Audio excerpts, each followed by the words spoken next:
তাতে কৈছে যে হে ৰজা পৰীক্ষিত, তোমাক মই ভাগৱতৰ কথা কম, কিন্তু তুমি মোৰ দুটা চৰ্ত পালন কৰিব লাগিব, তেতিয়াহে মই তোমাক ভাগৱতৰ কথা কম। তেতিয়া শুকগুৰুৱে পৰীক্ষিতে কৈছে যে গুৰুদেৱ, মই কোন দুটা চৰ্ত তোমাৰ পালন কৰিম? তো প্ৰথম চৰ্তটো দিছিলে যে হে ৰজা পৰীক্ষিত, মই তোমাক ভাগৱতৰ কথা কম, যিমানকণ সময় তোমাক ভাগৱতৰ কথা কম, সিমানকণ সময় কিন্তু তোমাৰ মনটো তুমি কিন্তু এই স্থানৰ পৰা কেনিও নিব নোৱাৰিবা। এইটো 1 নম্বৰ চৰ্ত। বুজিছেনে বাৰু? মনটো কিন্তু এই স্থানৰ পৰা তুমি কেনিও নিব নোৱাৰিবা। সেইকাৰণে কৃপালু বাপাই সমস্ত যিমানকণ সময় আমি কৃষ্ণ কথাৰ লগত জড়িত হৈ থাকিম, ভগৱানে কৈছে মই 3জন ব্যক্তিৰ হৃদয় এৰি নাযাওঁ। এক হৈছে মৎকথা বাচকম নিত্যম, যিজন মোৰ কথা কৈ থাকে, কৃষ্ণ কথা, সেইজনৰ হৃদয় মই খন্তেক সময়ো এৰিব নোৱাৰোঁ বুলি কৈছে। শুনৈ ভনৈ শ্ৰদ্ধা কৰে। বুজিছেনে বাৰু? 1 নম্বৰ হৈছে মৎকথা বাচকম নিত্যম, মোৰ কথা যোনে কৈ থাকে তাৰ হৃদয় মই এৰিব নোৱাৰোঁ। 1। 2 নম্বৰ কৈছে মৎকথা প্ৰীতি মনসম, মোৰ কথা যোনে মনৰ পৰা শুনি আনন্দ লয়, সেইজন ভকতৰো হৃদয় এৰিব নোৱাৰোঁ, সেইজন ব্যক্তিৰ হৃদয় এৰিব নোৱাৰোঁ মই কৈছে। সেইজন ব্যক্তিয়ে মোক বান্ধি লয় বুলি কৈছে। আৰু 3 নম্বৰ হৈছে মৎকথা শ্ৰৱণে ৰতম, যিসকল ব্যক্তিয়ে মোৰ কথা শুনি ভাল পায়, নাহম তেচ্ছামি তম নৰহ, এই 3জন ব্যক্তিৰ হৃদয় মই এৰিব নোৱাৰোঁ, সেই 3জনে মোক বান্ধি ল'ব পাৰে। গতিকে ইমান ডাঙৰ অফাৰ পাইছোঁ আপুনি। বুজিছেনে প্ৰভু? সেইকাৰণে কৈছে ৰজা পৰীক্ষিতক, মই তোমাক ভাগৱতৰ কথা কম, কিন্তু তোমাৰ মনটো এই স্থানৰ পৰা তুমি কেনিও নিব নোৱাৰিবা। কাৰণ মই তোমাক কৃষ্ণৰ কথা কৈ থাকিম, অনন্ত কোটি ব্ৰহ্মাণ্ডৰ যিজন নায়ক, স্কুলৰ প্ৰিন্সিপাল নহয় দেই, অনন্ত কোটি ব্ৰহ্মাণ্ডৰ যিজন অধ্যক্ষ, কোটি কোটি ব্ৰহ্মাণ্ডৰ যিজন অধিকাৰী, সেই কৃষ্ণ কথা তোমাক মই কৈ থাকিম, আৰু তোমাৰ মনটো যদি বোলে ঘৰত বোলে গৰুটোৱে পানী খালে ন নাই, হয়নে, ঘৰটো বোলে লক কৰি আহিছোঁ, চুৰ সোমাইছে নেকি, মনে মনে যদি মনটো যদি তালে গৈ আছে, বোলে ফিজিকেলি বোলে ৰহিলা আইগৰাকী মোক চাই আছে, আইগৰাকী বহি মোলৈ চাই আছে, আমাৰ আইগৰাকীৰ নামটো নাজানো সেইকাৰণে ৰহিলা আই বুলি কৈছোঁ। ৰহিলা আইগৰাকী মোৰ ফালে চাই থকাটো চবেই দেখিছে ফিজিকেলি, কিন্তু মনটো ইয়াত নাথাকিব পাৰে। বুজিছেনে? বোলে মনটোৱে বোলে ঘৰটোত বোলে লক মাৰিলোঁ বোলে, হয়নে বাৰু, চুৰ সোমাইছে নেকি ভাৱটো যদি আহি আছে, বা মনটো তাতে বাৰে বাৰে গৈ আছে, সেই সময়ত আপোনাৰ অশ্ৰদ্ধা হৈ যাব। আৰু অশ্ৰদ্ধাজনক যদি আপুনি ঈশ্বৰৰ কথা কৈ আছে, কৃষ্ণ কথা, তেনেহ'লে ভাগৱতই কৈছে যে অশ্ৰদ্ধায়ে যিটো নুশুনে নাম, তাক অশ্ৰদ্ধায়ে হেলায়ে নাপাতে কাণ, তাকো দেই যিটো নামৰ দান, বোলে সিও নামৰ দ্ৰোহী। বুজিছেনে বা? সেইকাৰণে শ্ৰদ্ধাটো আমাৰ উৎপন্ন হ'ব লাগিব। এইটো বৰ ৰহস্যময় কথা। আৰু 2 নম্বৰ চৰ্ত দিছে, হে ৰজা পৰীক্ষিত, মই তোমাক ভাগৱতৰ কথা কম, কিন্তু তুমি জলৰ বাহিৰে কিন্তু একো অন্ন ল'ব নোৱাৰিবা। বুজিছেনে বা? জলৰ বাহিৰে তুমি একো অন্ন গ্ৰহণ কৰিব নোৱাৰিবা। এইটো 2য় চৰ্ত দিছে। কিন্তু আমি কলিযুগৰ মানুহ নহয় জানো বাপ? আমাৰ অকমানতে ভোক লাগে, অকমানতে পিয়াস লাগে, আমি 7 দিন পৰীক্ষিতৰ নিচিনা ভাগৱত শুনিব আমাৰ ধৈৰ্য নাই। আমাৰ ৰন্টু শইকীয়া বাপে প্ৰায় কয় যে মানুহৰ কথা শুনাৰ ধৈৰ্য মাত্ৰ 45 মিনিট। ঔ হৰি ও ৰাম। সেইকাৰণে পিৰিয়ডবিলাক যেতিয়া ছাত্ৰই,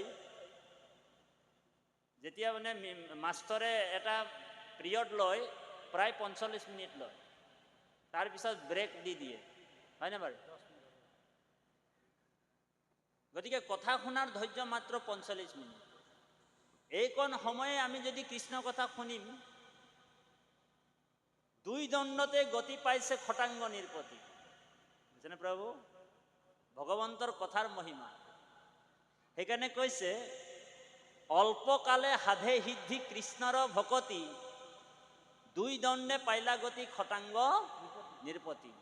বোলে স্মৰণম মাত্ৰেনো জন্মো সংসাৰো বন্ধনো বিমচ্ছতে।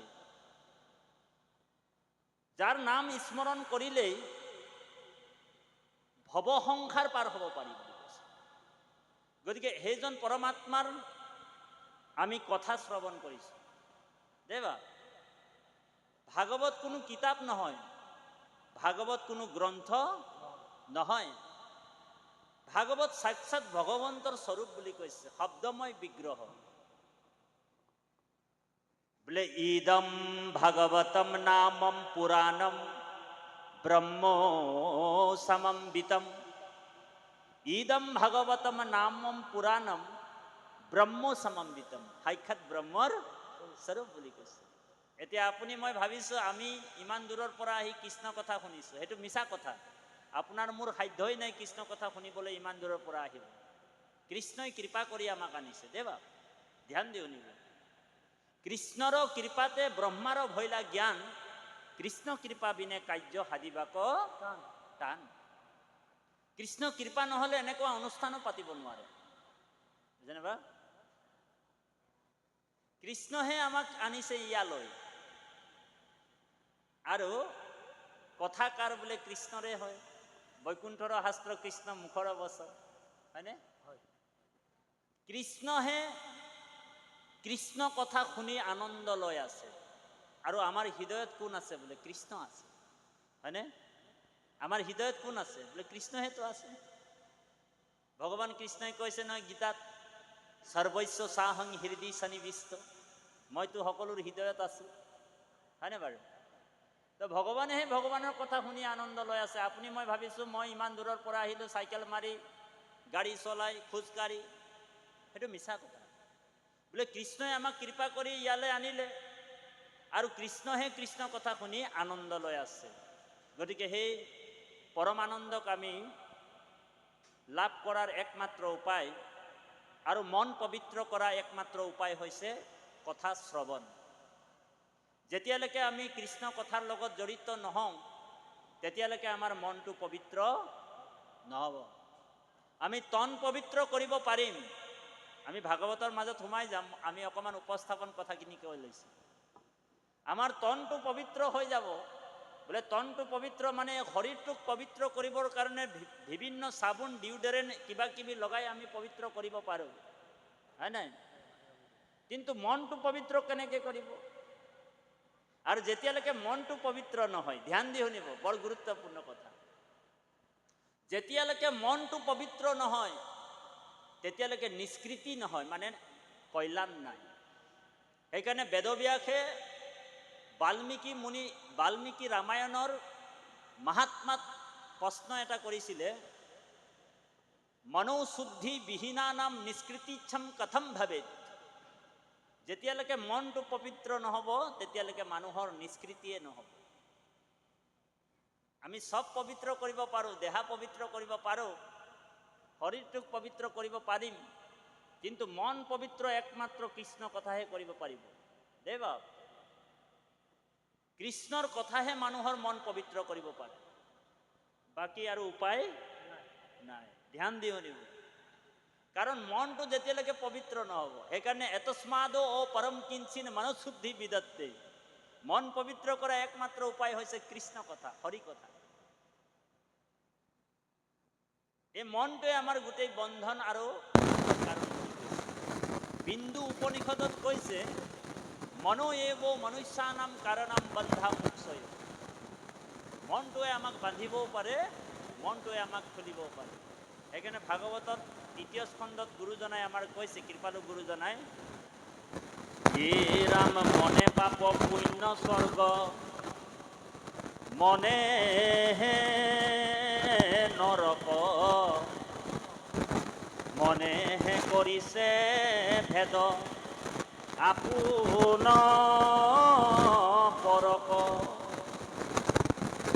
যতেক ইন্দ্ৰিয় গণ মনৰ অধীন মনৰেহে আজ্ঞা পালি থাকে ৰাত্ৰি দিন মনে উপজয় জানা মনে হে মৰণ মনুষ্যৰ মনে বন্ধ মুখ্যৰ কাৰণ মনটোৱে আমাক ভেদাভেদ ই খোলা মানুহ ই বগা মানুহ ই ধনী মানুহ ই দুখীয়া মানুহ ই উচ্চ জাতি ই নিচ্চ জাতি কোনে ভেদাভেদ কৰিছে মন হয়নে বাৰু আমাৰ আত্মাবিলাক সকলোৰে এক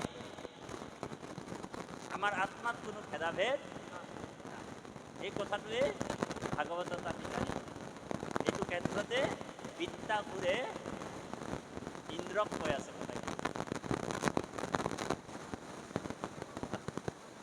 হয় হয় চাবি এটা তলাও এটা আমাৰ বাপজনী ঠিক কৈছে হয় হয় প্ৰভু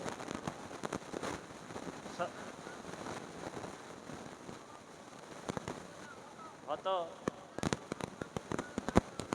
জীৱত সুন্দৰ কথা কয় স্বয়ং সূৰ্যই যেতিয়া আমাৰ লগত আছে তেনেহ'লে আন্ধাৰটোতো পোহৰ হৈ যাব গতিকে এতিয়া আমি বিদ্যাসুৰৰ কথা লৈ আহিছোঁ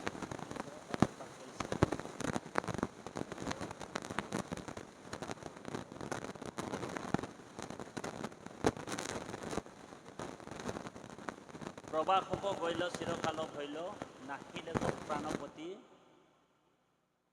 প্ৰিয়া পতিব্ৰতা কৰে যেন চিন্তা স্বামীক দেখিবে প্ৰতি এতিয়া প্ৰতিব্ৰতাৰ কথাটো ওলাইছে ইয়াত পতিব্ৰতা নাৰীৰ কথা ওলাইছে পতিব্ৰতা নাৰী দুই প্ৰকাৰৰ আছে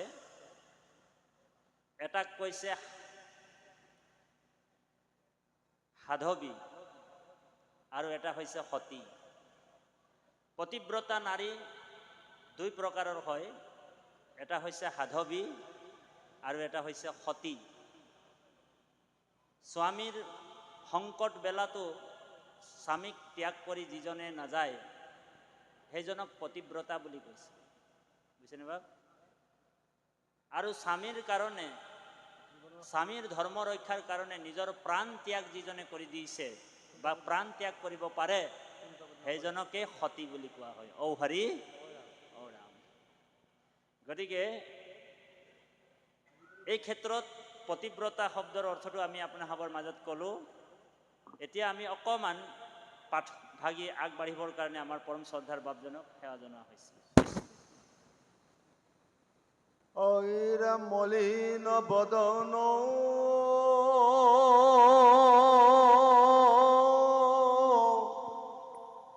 বসন ভূষণ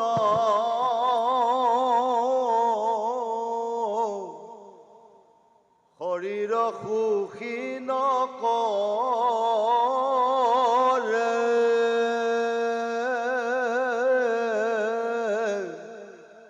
স্বামীতে সেমন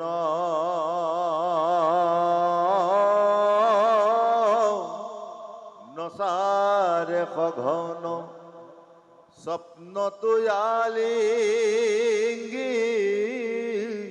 ধৰে ঐ প্ৰাণ হৰি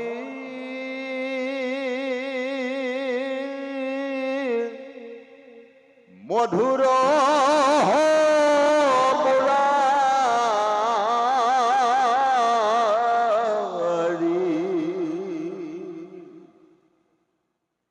ময়ো জানা সেহি থান